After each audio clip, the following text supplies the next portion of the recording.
Monsieur est rentré dans la chambre, il l'a attrapé par le cou et s'est mis à l'étrangler.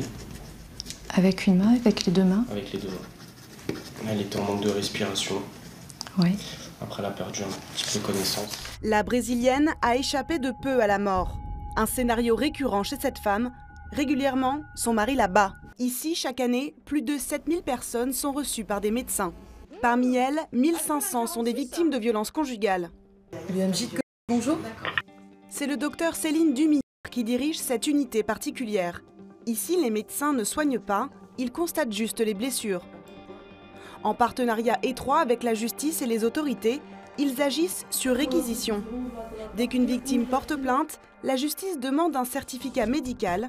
Il servira ensuite de preuve pour le reste de la procédure judiciaire. Bonjour madame, le chef PNL de la brigade de Daumont. Oui. Je vous appelle car j'aimerais avoir un rendez-vous pour une dame victime de violences conjugales. D'accord. Des strangulations de la part de son mari. D'accord. Depuis quand elle est la garde à vue? Elle va être dans l'après-midi. Bah écoutez, faites-la venir cet après-midi à 15 h. Au revoir. Au revoir madame. Le cas est urgent car extrêmement grave. La jeune femme a été étranglée par son mari. Le docteur Barras la reçoit donc en priorité. D'origine brésilienne, elle ne parle pas français. C'est donc le gendarme auprès de qui elle a déposé sa plainte qui l'accompagne pour servir de traducteur. Alors, est-ce que vous pouvez lui demander quand est-ce que ça s'est passé, s'il vous plaît? Ela quer saber quando é que você foi. Quando é que o que se passou era? À noite? Ontem à noite, entre as 29h30 e 22 horas. C'est bien hier soir, entre 21h30 et 22h, Et ça s'est passé où? au domicile. Elle a été agressée par qui? Mon mari. Il l'a frappée? Qu'est-ce Il qu'il l'a étranglé et bousculé. L'étranglement, un geste qu'utilisent souvent les maris violents. Un type de violence qui est caractéristique, qui laisse peu de lésions et qu'on retrouve souvent, c'est la strangulation. Ils nous disent, il est arrivé, il m'a attrapé par la gorge, alors j'ai mal là, j'ai du mal à avaler, extérieurement on voit pas grand-chose. Ça laisse pas beaucoup de traces sur la peau et cependant ça leur fait très très peur parce qu'elles peuvent mourir en quelques secondes. Donc ça c'est quelque chose qu'on voit souvent. Cette fois-là, un drame a été évité. Le mari violent a étranglé sa femme sans aucune raison, alors que celle-ci faisait le ménage chez elle. Elle était en train de faire la vaisselle et ranger la cuisine. Monsieur a commencé à s'énerver et à lui crier dessus. Ouais. Il est alcoolisé. Elle a pris peur et elle s'est réfugiée dans la chambre avec son fils. Et qu'est-ce qui s'est passé après?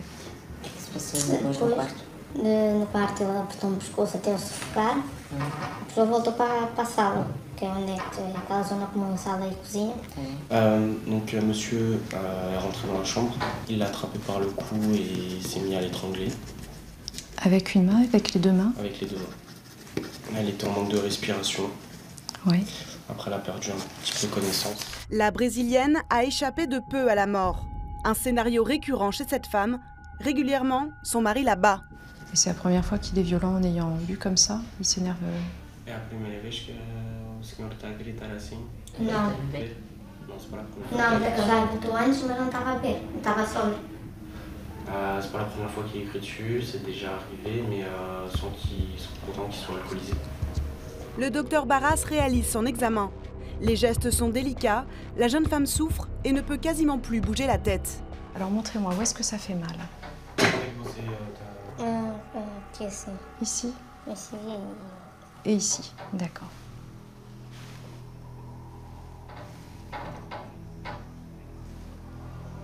Ça fait mal ici, hein? C'est gonflé. Sur son cou, la jeune femme porte les stigmates de son agression. Des marques très visibles qui laissent deviner la trace des doigts de l'agresseur. Grâce à cet examen, le médecin va pouvoir rédiger son certificat. Mais ce qui intéresse surtout les gendarmes, c'est l'ITT qu'elle va décréter. L'incapacité totale de travail, c'est l'outil dont disposent ces médecins pour aider la justice à se faire une idée des conséquences chez la victime. Pour l'ITT, vous estimez à combien? On avait en voiture quelques jours. Attendez que je vous dise ça. Elle a du mal à bouger le tronc, elle a du mal à bouger le cou. Ça date d'hier soir. On est quand même assez précoce. On va mettre 2 jours. 2 jours? Ouais. D'accord. Donc en fait, l'ITT, elle va évaluer le retentissement fonctionnel des faits chez la personne, chez l'individu, chez la victime. comment, sur le plan fonctionnel, la victime va être diminuée dans ses actes de la vie courante. Comment elle va être gênée pour manger, boire, dormir, monter un escalier, descendre un escalier, se déplacer. Voilà, c'est cette gêne-là qui va être évaluée. Et elle va être évaluée en nombre de jours, voire en nombre de mois dans certains cas. L'ITT est primordial pour juger l'agresseur. Moins de 8 jours, la peine sera décidée par un tribunal de police. Elle sera contraventionnelle. L'accusé risque juste une amende. Plus de 8 jours, ce sera devant un tribunal correctionnel avec une possibilité de peine de prison. La jeune femme va maintenant retourner à la gendarmerie pour finir sa plainte. Son mari, toujours en garde à vue, sera entendu sur sa version des faits. Le certificat du médecin aidera à qualifier la peine qu'il encourt. Des femmes victimes de tentatives d'assassinat de la part de leur mari, le docteur Barras en croise malheureusement régulièrement. Le plus dur pour elle, être impuissante face aux drames qui peuvent se jouer. Et les pires cas que vous avez pu voir dans les violences conjugales? La levée de corps que j'ai faite sur une femme qui a été tuée à coups de machette alors qu'on l'avait vue 2 mois auparavant ici pour quelques bleus. Ouais. Tuée à coups de machette devant ses gamins.